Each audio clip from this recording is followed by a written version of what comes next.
Your phone isn't just eating your time, it's eating your best work. Most people treat this as a willpower problem. Just put it down more, be more disciplined.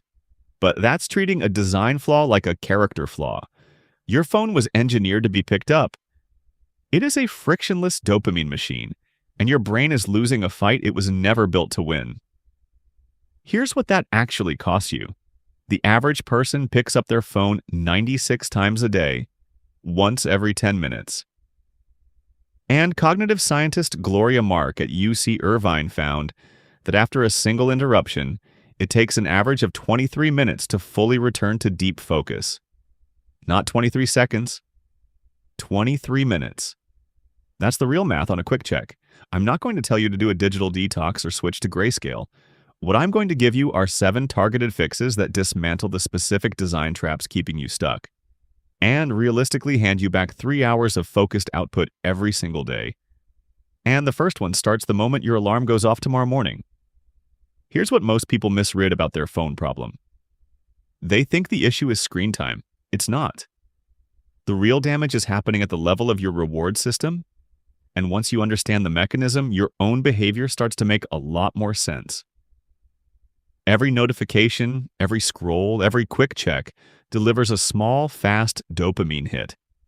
Easy, reliable, low effort, and your nervous system notices the pattern. Over time, it starts preferring those fast, shallow rewards over the slow burn of real work. Reading, writing, problem solving. That stuff starts to feel genuinely boring. Not because it is, but because your reward threshold has been quietly recalibrated. Neuroscientist Kent Berridge at the University of Michigan has spent decades studying this system, and his key finding reframes everything. Dopamine doesn't govern pleasure. It governs wanting. Your phone has hijacked the wanting system, so you keep reaching for it even when it doesn't actually make you feel better. And then there's the cost you can't see. Remember that 23-minute recovery window from Gloria Mark's research? That's what happens every time you pick up your phone mid-task, even for 30 seconds. Part of your attention stays stuck on what it just saw. You put the phone down, you go back to work, but you're not fully back. You're running at maybe 60% cognitive depth. You feel like you're working. You're mostly just restarting. Then the compounding hits. Because your system has been trained to reach for the phone the moment discomfort appears, your boredom tolerance has collapsed. 30 seconds of silence now registers as a problem to solve.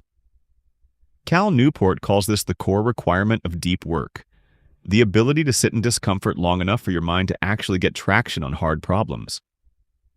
Bail before that window closes and you never get there. You've paid the full attention recovery tax with nothing to show for it. The real cost isn't the 20 minutes you spent scrolling. It's the high-value work you never finished because you spent the rest of the hour just trying to get back into it. This isn't about using your phone less for its own sake. It's about dismantling the specific design traps pulling you away from your best output. That takes 2 waves of change. And the first wave starts before you've even looked at your phone. Actually, it starts before you've even gotten out of bed. Every trigger your phone fires is a forced context switch, and context switches are the enemy of deep work. The first wave is about eliminating those triggers before they ever reach you. No willpower required. Just a one-time environmental redesign that works on autopilot from there. Intervention 1. The analog morning block. You've heard, don't check your phone first thing in the morning. That's not quite what I'm saying. Here's the specific mechanism most people miss. Your cortisol naturally peaks 30 to 45 minutes after waking. That's your brain's built-in readiness signal, priming you for high-demand cognitive work. Andrew Huberman's research on morning dopamine baseline shows that if your first stimulus of the day is a fast, cheap dopamine hit, a notification, a scroll, a news headline, you've set a reward threshold that makes everything feel flatter for hours afterward. You're not just losing the morning, you're compromising your dopamine baseline for the entire day. The fix is the first 60 to 90 minutes with no phone. Not try to use it less. None. Get a physical alarm clock. Drink your coffee. Sit quietly. Move around.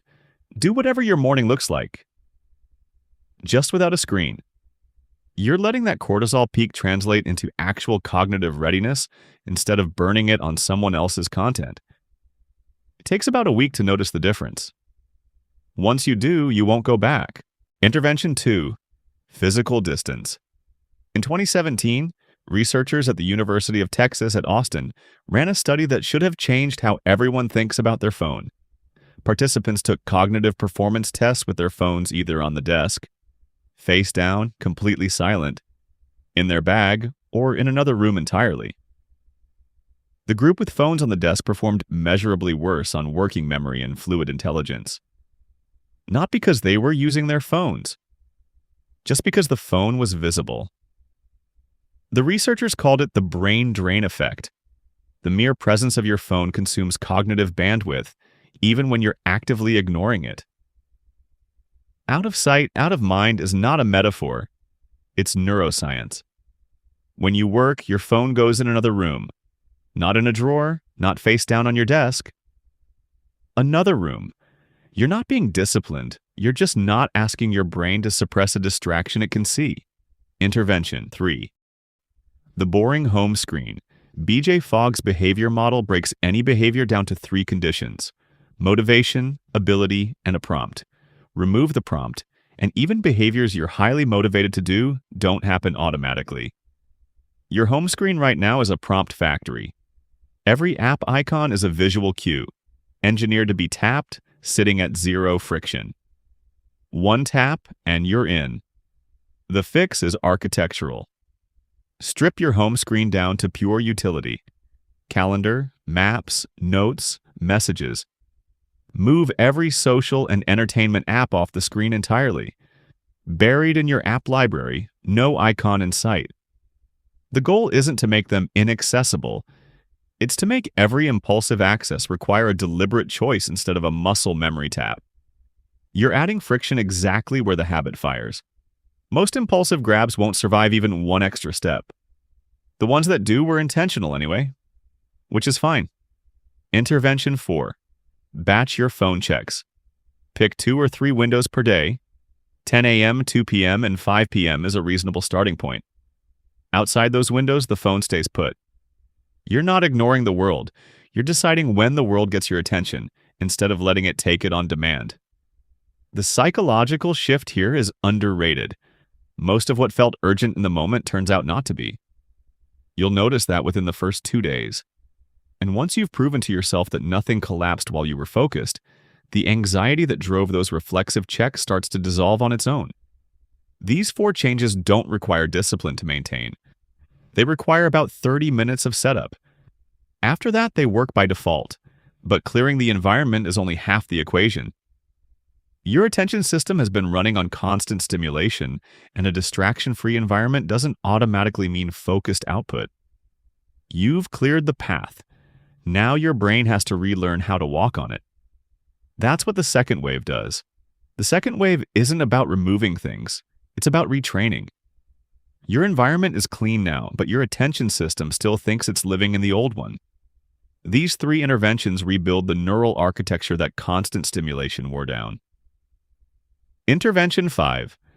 Implementation intentions. Most people try to get through focused work sessions using willpower. Set a timer, sit down, and try not to reach for the phone. That works until it doesn't, which is usually about 4 minutes in. Here's the problem. Willpower is a real-time decision. And every time you feel the urge to check your phone and have to decide to resist it, you're spending cognitive bandwidth you needed for the actual work. Psychologist Peter Gollwitzer spent decades researching why people fail to follow through on their own intentions. And his answer wasn't lack of motivation. It was lack of specificity. A 2006 meta-analysis he co-authored across 94 studies found that people who used what he called implementation intentions, specific if-then plans, were 28% more likely to follow through on their goals than people who relied on general intention alone. The format is simple. If trigger, then response. You're pre-committing the decision before the temptation ever arrives, so your brain doesn't have to deliberate in the moment. For phone use, it sounds like this. If I finish a task, I will write down the next one before touching my phone. Or, if I feel the urge to check during a work block, I'll write down exactly what I'm working on first. Or, if my phone buzzes, I'll finish my current sentence before I look. Write 3 to 5 of these, specific to the moments where you actually lose focus. The urge doesn't disappear, but the response to it is already decided. That's what removes the drain.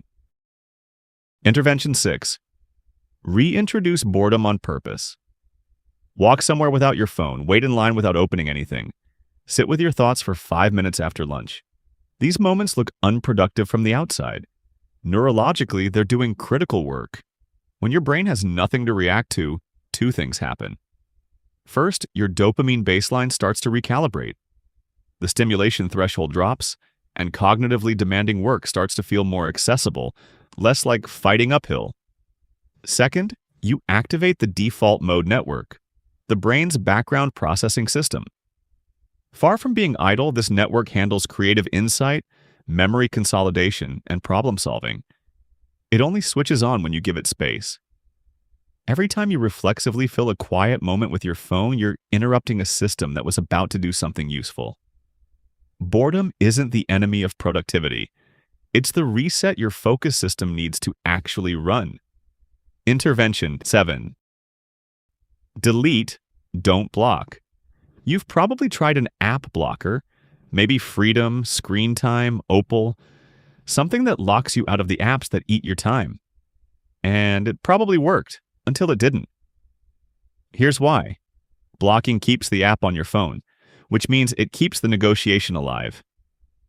Every time you're tempted, you're deciding whether to override the block.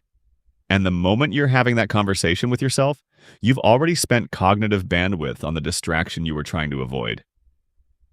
The block becomes a test you either pass or fail. Deletion removes the test entirely. There's a clean behavioral principle behind this. B.J. Fogg's research on friction shows that adding even 20 to 30 seconds of delay to a habitual behavior is enough to interrupt the automatic trigger response loop. Re-downloading an app takes about that long. Most impulsive grabs won't survive it, because impulsive grabs aren't driven by genuine need. They're driven by the habit firing.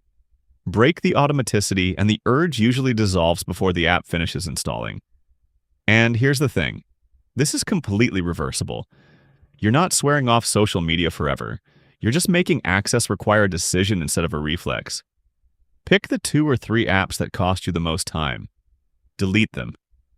If you want to check them, re-download during your batched check window, then delete again. Most people who try this for 1 week don't go back. 7 interventions. 2 waves, 1 system. Wave 1 clears the environment. Remove the triggers, redesign the defaults, stop asking willpower to do a job it was never built for. Wave 2 does the deeper work, rebuilding the attention pathways that constant stimulation wore down. Skip the first wave and the second doesn't land.